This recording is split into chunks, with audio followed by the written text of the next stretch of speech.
of y'all want to know how to score properly, how to hit the start, how to get that feel, how not to break the barrier, some of that stuff.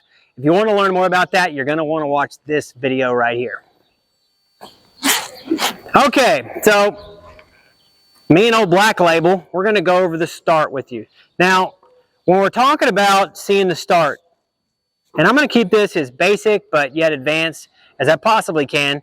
And again, as always, these little brief videos can't cover the entire subject. But when we're talking about start, we're talking about what is the distance we want to let the calf out before we go get after him. Now, most of you probably know about the barrier rope that pulls across the front of the box. The goal is to have that right against your horse's chest as the calf releases it, thus making you closer to the calf. Now, people who score good are going to have a quicker throw. Just simple. I mean, it's pretty basic geometry here. And scoring has so much to do with feel. It has so much to do with knowing your horse and how they score. Do they pull against your hand? Do they sit there and sit dead? Do they leave a little high? Are they flat? What are all the things? But the first thing I would say to really nail in the start is knowing your horse. Okay, do you know your horse and how he leaves and how he does that stuff? Once you know your horse and you know that horse is consistent in his actions, then you can go on with it. Now, typical starts in pro rodeo are 2 under, 3 under, and 4 under. And you might ask yourself, what does that even mean? What does 2 under mean? Well, 2 under means they take the neck rope and they take it based on the length of the box. So your typical outdoor rodeo is going to be 2 under. So if the box is 18 feet long, the length of the barrier rope is going to be 16 feet, so it's 2 under. Some outdoor rodeos are 3 under. When you move indoors, some of them are 3 under, some of them are even 4 under. Like the National Finals Rodeo has a box measurement of 10.5 feet wide by 16 feet deep. That is a 4 under rodeo. It's a special preference because the arena is only 144 feet long, which is crazy short. They shorten the barrier down a little bit. So that box being 16 feet with a 4 under length on the barrier, that means it's 12 feet long. So if you nail the barrier, if your horse's chest is on the barrier, as the calf is pulling the rope out, he's going to be 12 feet in front of you, roughly. Okay, now that we know the measurements, I'm going to give you the start breakdowns based on the scenario. So let's talk about a 2 under. Now, before I go in deep on the 2 under, we also need to think about the width of the box. The wider the box, the quicker you can leave. Remember that. So if a box is 12 feet wide versus a 10 feet wide, the start will be shorter than it would be on a 10-foot wide box. And the reason for that is because if the box is wider, the distance from the back of the corner to the pin on the chute is longer, thus meaning you can leave sooner, okay? If the box is narrow, this distance is shorter, meaning you might have to see the calf out a little bit more.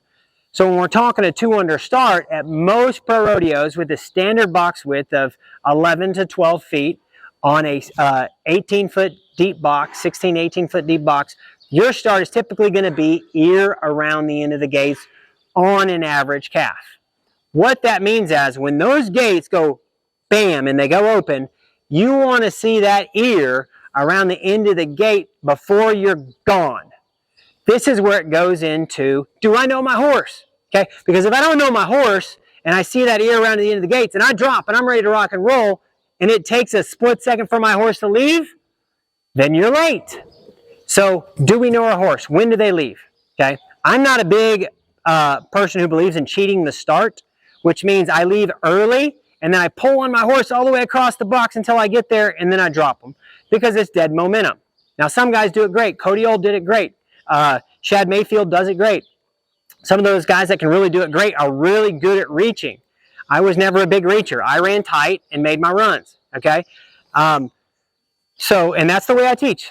I believe in doing it the way that I think 99% of people can do it. I like to see my point and go, which means my horse, when I'm here, okay, and I do that, they better be going, okay?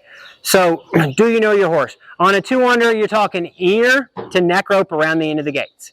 On a 3 under, you're talking nose to eyeball around the end of the gates. On a 4-under, like the NFR, it's like right behind him. Not before him, not after him, like literally almost right with him. And that's why you take a guy like Cody Ohl, who is so deadly, you know, or winning over 50 go-rounds at the national finals, is because he had a sixth sense at judging when that calf was going to leave. And then he was also really good at throttling across the box to blow the barrier out. Because we all know we will be on the barrier, but not into the barrier. And sometimes things happen. Sometimes calves don't leave sharp. Sometimes they trip. Sometimes they stumble. Sometimes all kinds of things happen. You're going to break the barrier occasionally. But if you notice yourself breaking the barrier too much, it could be a couple of things. Number one, did you see the start? Okay, yeah, I seen the start. Did you know your horse? Number two, yeah, well, I rode a horse I didn't know. Okay, well, let's work on that. And then number three, the most important thing, are you so nervous in the box that your judgment is off? Sometimes before we go and compete, we're so worked up. This person did that. I drew the good calf. All I got to do is catch. That we don't compete the way we should. So take a few deep breaths, see your start, make the run, know your horse, believe in yourself, and go win something.